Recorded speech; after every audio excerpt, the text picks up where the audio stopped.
আমরা এখন যাচ্ছি কোথায়, ভিডিওটা সম্পূর্ণ দেখলে তবেই বুঝতে পারবে যে আমরা কোথায় যাচ্ছি। আর আমি শিয়ালদা থেকে বনগাঁ লোকাল ধরে নিলাম।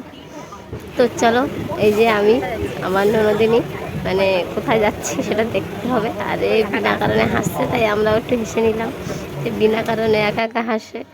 আর ট্রেন থেকে নেমে গেছি আমরা।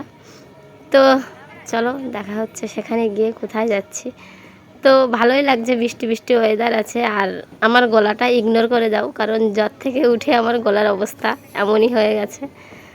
আর চলে আসলাম আমরা হেঁটে মিষ্টির দোকানে। তো কী মিষ্টি নেবো বুঝতে পারছিলাম না, তো শুধু দেখছিলাম কোনটা নেওয়া যায়, কোনটা ভালো হবে। তো দেখা যাক, যা কিছু তো নিতেই হবে। তো বললাম যে এখান থেকে দুটো মিষ্টি নিয়ে নিলাম, আর সাথে নিয়ে নিলাম দই। তো তোমরা দেখতেই পাচ্ছ মিষ্টিটা রেডি হয়ে গেছে, এখন নিয়ে নেব দই। তো যতই হোক যাচ্ছি, তো অনেক দিন পরে বেড়াতে যাচ্ছি, তো মিষ্টি তো নিতেই হবে। আর কোথায় যাচ্ছি তোমরা না দেখলে তো বুঝতেই পারবে না।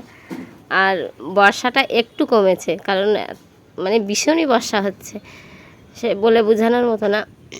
চারিদিকে জল, তো দেখতেই পাচ্ছ জল জল হয়ে গেছে। আমি ভাবছি যে পরিস্থিতিটা কেমন হবে, সেটা তো বুঝতে পারছি না যে ওখানকার পরিস্থিতিটা কি হবে। যেখানে যাচ্ছি সেখানেও অনেকটা করে জল থাকে। তো মিষ্টি নেওয়ার পরে আমরা একটা টোটো ধরে চলে যাচ্ছিলাম যেখানে যাচ্ছি সেখানেই। তো চলো দেখতে থাকো কোথায় যাচ্ছি। আর অবস্থাটা একটু দেখো, আমাদের জুতো খুলে হাতে নিতে হয়েছে। আমি তো মানে মনে মনে ভাবছি কলকাতা থেকে কোথায় চলে আসলাম, কলকাতা তো নামে। আর আমাদের সুন্দরবনের বারবার বলছিলাম যে সুন্দরবনের দিকে এরকম অবস্থা হয় না, কারণ সঙ্গে সঙ্গেই জল মানে শুকিয়ে যায়। কিন্তু এই বারাসাত লাইনটায় এই দিকটায় জলটা জমে থাকে, মানে বেরোতে পারে না। ওই জন্য মানে আমি তো দেখেই বলছি আমি যাব না, আমি যাব না। তো যেতে তো হবেই, এসে গেছি তখন দেখো অবস্থাটা, দেখো কী অবস্থা। আর বারবার বলছে বৌদি তুমি জুতো হাতে নাও, তুমি জুতো পরে কোনোভাবেই যেতে পারবে না। আমি বলছি ঠিক আছে, দেখা যাক, তুই আগে যা, তারপরে আমি যাচ্ছি।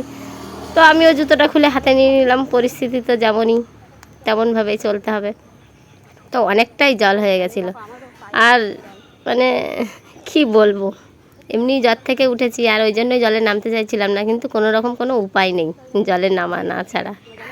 আর বারবার বলছিলাম যে সুন্দরবনে এমন হয় না, আর এখানে কলকাতা কলকাতা কি নামে, সেটাই বলতে বলতে যাচ্ছিলাম।